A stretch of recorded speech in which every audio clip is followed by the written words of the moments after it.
Baiklah, saya Cindy Kotarani dengan NIM 21140043. Saya akan membacakan surat Al-Taubah ayat 60 dan juga ayat 103 untuk memenuhi tugas tafsir Tarbawi. A'udzu billahi minasyaitonir rajim. Bismillahirrahmanirrahim. Innama shadaqatu lil fuqara'i wal masakini wal amilina 'alaiha wal mu'allafatu qulubuhum wa fir riqabi wal gharimi wa fi sabilillahi wa ibnas sabili faridatan minallahi wallahu alimun hakim.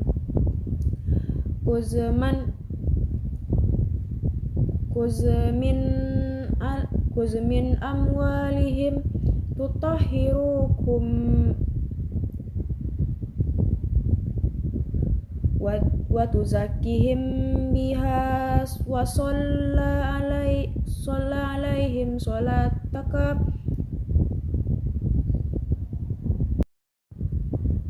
sakanul lakum wallahu syami'un alim. Shadaqallahul azim. Baiklah, saya akan menjelaskan terjemahan dari surat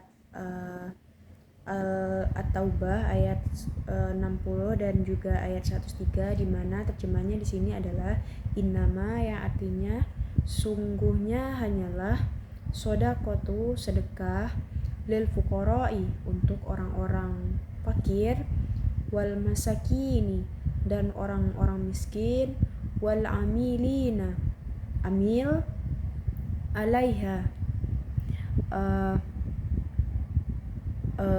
pengurus zakat, itu wal amilina alaiha pengurus zakat maksudnya, wal muwallafati dan para mu'allaf, qulubuhum hati mereka, wa fir riqabi dan budak hamba sahaya, wal gharimina yaitu orang-orang yang berhutang, wa fi sabilillah dan orang yang sedang dalam perjalanan menuju jalan Allah, wa ibnas sabil ibnu sabil, faridotan artinya ketetapan, minallahi ketetapan dari Allah, wallahu alimun hakim sesungguhnya Allah maha mengetahui lagi maha bijaksana.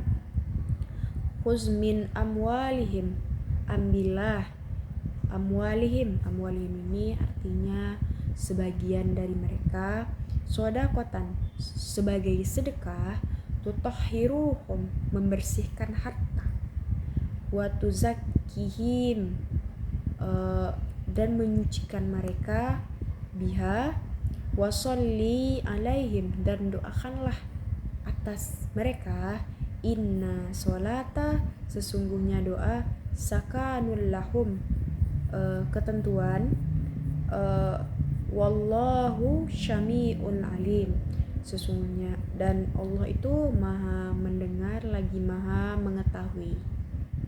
Terjemahan full dari ayat 60 dan ayat 103 dari surah Al-Baqarah ini yaitu aku berlindung kepada Allah dari godaan syaitan yang terkutuk dengan menyebut nama Allah yang maha pengasih lagi maha penyayang. Ayat 60, sesungguhnya zakat itu hanyalah untuk orang-orang fakir, orang-orang miskin, amil zakat yang dilunakkan hatinya atau dalam tanda kurung mu'alaf tadi, untuk memerdekakan hamba sahaya, untuk memerdekakan budak hamba sahaya, untuk membebaskan orang-orang yang berhutang, untuk jalan Allah, dan untuk orang yang dalam perjalanan sebagai kewajiban dari Allah. Allah maha mengetahui lagi maha bijaksana. Ayat 103-nya, ambillah zakat dari harta mereka guna membersihkan dan mensucikan mereka, dan berdoalah untuk mereka. Sesungguhnya doamu itu menumbuhkan ketentraman jiwa bagi mereka. Allah maha mendengar lagi maha mengetahui. Baiklah, kita akan masuk ke penafsiran dari surat Al-Baqarah ayat 60 dan juga ayat 103, di mana ayat ini menjelaskan tentang pertama kali itu yaitu orang-orang yang berhak menerima zakat, atau bisa kita bilang mustahik zakat. Itu ada beberapa golongan. Ayat ini memberikan penjelasan bahwa zakat itu adalah untuk orang yang fakir, orang yang benar-benar kesusahan hidupnya, orang miskin yang mampu tapi kurang untuk memenuhi kebutuhan hidupnya. Amil zakat, amil zakat ini boleh untuk kita itu kan pengumpul zakat. Mu'alaf ini adalah orang yang masih hatinya masih ragu, dan juga dia kekurangan bekal karena mungkin ada yang diusir dari keluarganya, jauh dari keluarga, atau sebagian besarnya karena imannya belum seteguh itu. Kemudian untuk memerdekakan budak atau hamba sahaya. Jadi zakat ini boleh digunakan oleh budak gitu kan, untuk dimerdekakan. Orang-orang yang berhutang, algorimina, orang-orang berhutang. Hutang di sini tuh hanya untuk kebutuhan pokok ya, bukan hutang untuk kebutuhan yang mewah gitu. Orang-orang yang berhutang gitu, kalau dia hutangnya bukan untuk hal yang dilarang oleh Allah, seperti berhutang untuk kehidupan foya-foya dan lain-lainnya gitu. Ini hutang untuk kehidupan pribadi, seperti untuk makan, kebutuhan pokok lah begitu. Jadi karena tidak adanya uang, beliau terpaksa berhutang. Jadi itu diperbolehkan, dan kita jika misalnya ada rezeki berlebih juga boleh bersedekah kepada orang tersebut. Fisabilillah, orang yang untuk sesuatu yang sifatnya memperjuangkan agama, seperti orang yang sedang menuntut ilmu, orang yang sedang dalam perjalanan untuk menuntut ilmu dan lain-lain. Orang-orang fisabilillah ini sangat dianjurkan ya untuk kita berzakat atau bersedekah kepadanya. Dan ibnu sabil, orang yang bermasalah dalam perjalanan, mungkin dia pengen ke suatu tempat tapi terkandas atau terhalang oleh bekal di perjalanan begitu ya. Jadi kita juga boleh bersedekah kepada golongan orang seperti ini. Tadi udah jelas ya, orang-orang yang berhak menerima zakat itu mulai dari fakir yang pertama kali, yang kedua orang-orang miskin, yang ketiga amil zakat, yang keempat mu'alaf, yang kelima budak, yang keenam berhutang, yang ketujuh fisabilillah, dan yang kedelapan ibnu sabil. Selanjutnya itu tuh merupakan sebagai ketetapan. Jadi 8 golongan itu tuh udah menjadi ketetapan kita untuk membayarkan zakat atau melakukan sedekah gitu ya. Di sini, dan Allah itu maha mengetahui dan juga maha bijaksana gitu ya. Dan pada ayat 103, ayat selanjutnya, kuzmin amwalihim, ambillah sebagian dari mereka. Di sini maksudnya itu dijelaskan tentang teknis zakat, yaitu ada perintah di sini, ambillah gitu, pungutlah gitu ya, kumpulkanlah gitu. Itu maksud dari kata kuzmin amwalihim gitu, ambillah, pungutlah gitu. Amwalihim ini sebagian harta mereka, sodakota gitu kan, sebagai sedekah gitu ya. Itu tertuju pada yang punya wewenang, seperti amil zakat gitulah. Itu surat ini tuh, ayat ini tuh tertuju untuk amil zakat yang mengumpulkan zakat gitu. Orang-orang yang mengumpulkan zakat, jadi disuruh gitu, ambillah gitu ya sebagian harta mereka. Ini mengacu pada amil zakat. Zakat itu adalah tutahhiruhum, membersihkan, pembersih harta gitu ya. Jadi zakat ini selain untuk menolong ibaratnya saudara-saudara kita yang membutuhkan, zakat ini juga pembersih harta gitu ya. Selain untuk membantu saudara-saudara kita yang kesusahan atau mungkin memerlukan bantuan, zakat ini juga sebagai pembersih juga untuk harta kita. Jadi kita tidak rugi dalam berzakat itu, karena manfaatnya adalah harta kita menjadi bersih gitulah, jauh dari harta yang makan harta kotor gitu ya. Membersihkan di sini maksudnya ialah dia tidak lagi tergolong orang yang memakan hak orang lain. Jadi setelah kita berikan zakat gitu, kita bukan lagi memakan hak orang lain, kita memakan hak kita sendiri. Harta kita sudah bersih gitu ya dari hak orang lain gitu, karena semua yang kita punya itu mungkin ada hak orang lain di sana gitu. Mungkin dari sebagian harta kita tuh ada hak orang lain untuk makan, dan untuk hal yang lainnya begitu ya. Jadi hartanya itu bersih gitu. Jadi kita nggak makan harta orang, kan tahu azabnya kuat banget ya kalau misalnya makan hak orang lain gitu ya. Dia tidak lagi orang yang tercampur hartanya bersih, tidak tercampur dengan hak orang lain dan lain-lain sebagainya.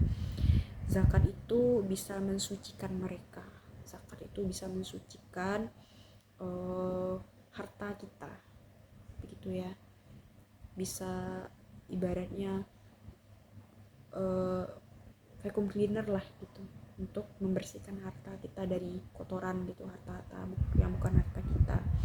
Zakat itu juga mensucikan mereka, jadi orang-orang yang berzakat itu orang-orang yang suci, hati, harta, jiwanya juga suci gitu loh, pikirannya juga suci, karena beliau mau membersihkan hartanya gitu dengan berzakat gitu, membuat diri mereka bisa lebih baik. Jadi orang-orang yang berzakat itu biasanya emang orang-orang yang baik gitu, karena dia mau berbagi, dia mau membersihkan hartanya, mau menginfakkan sebagian hartanya begitu ya. Selanjutnya ialah semoga doa dari para amil zakat itu bisa memenangkan Allah Maha mendengar lagi Maha mengetahui. Dan tadi disuruh juga kayak doakanlah mereka gitu. Jadi kita disuruh berdoa gitu kan, agar zakat yang kita kasih itu bisa dijabah oleh Allah, dan Allah itu mendengar gitu kan setiap hambanya, dan Allah itu mengetahui apa yang hambanya lakukan gitu. Jadi dari ayat 2 ini, ayat 103 ini maksudnya menjelaskan tentang teknis pembayaran zakat gitu ya. Ada perintah untuk amil zakat, dan juga tentang pembersihan zakat untuk mensucikan harta gitu, dan juga perintah untuk kita berdoa agar apapun yang itu tuh diterima oleh Allah gitu. Begitu dari surat At-Taubah ayat 60 dan juga ayat 103 tadi mengenai zakat ya. Begitu, zakatnya itu tentang 8 mustahik, perintah mengambil zakat, bukan perintah untuk mensucikan zakat, dan juga ada di sini mengenai berdoa, ajakan untuk berdoa.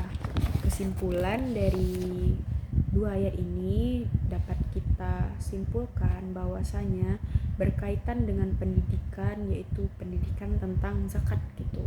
Di ayat ini mengajarkan tentang kewajiban mukmin yang mampu, mukmin yang cukup hisab dan haul. Hisab ini apa gitu? Hisab ini kelebihan gitu. Dan juga haul itu biasanya cukup gitu loh. Nisab itu jumlah minimal harta itu sebesar 85 gram atau 20 dinar kelebihan dari zakat, kelebihan dari harta zakat gitu ya. Jadi nisabnya itu sebanyak 85 gram atau kepemilikan lain. Kemudian dijadikan juga bahwa zakat ini ditetapkan langsung oleh Allah gitu. Allah yang memberitahukan kepada kita tentang perintah untuk menunaikan zakat di sini gitu. Allah mengatakan ada di surat tadi itu tentang orang-orang yang berhak menerima, orang-orang yang ibaratnya untuk mensucikan hartanya, perintah kepada amil untuk mengambil zakat, yaitu zat yang maha mengetahui, maha bijaksana, maha mendengar, dan hal ini merupakan jaminan Allah subhanahu wa ta'ala bahwasanya ajaran zakat itu adalah ajaran yang tidak sembarangan. Jadi ajaran mengenai zakat ini bukan dibuat-buat. Allah langsung yang memerintahkan kepada kita untuk melaksanakan perintah zakat agar harta kita menjadi bersih gitu dan tidak tercampur dengan harta orang lain dan kita tidak memakan hak orang lain gitu. Harta-harta zakat itu dapat berupa emas, dapat berupa tabungan, dapat berupa bahan dagang, dan dapat berupa piutang gitu. Ya begitulah mengenai surat Al-Taubah ayat 60 dan 103. Saya mohon maaf jika ada kesalahan dalam penyampaian ayat tersebut. Saya sudahi dengan wabillahi taufik wal hidayah. Wassalamualaikum warahmatullahi wabarakatuh.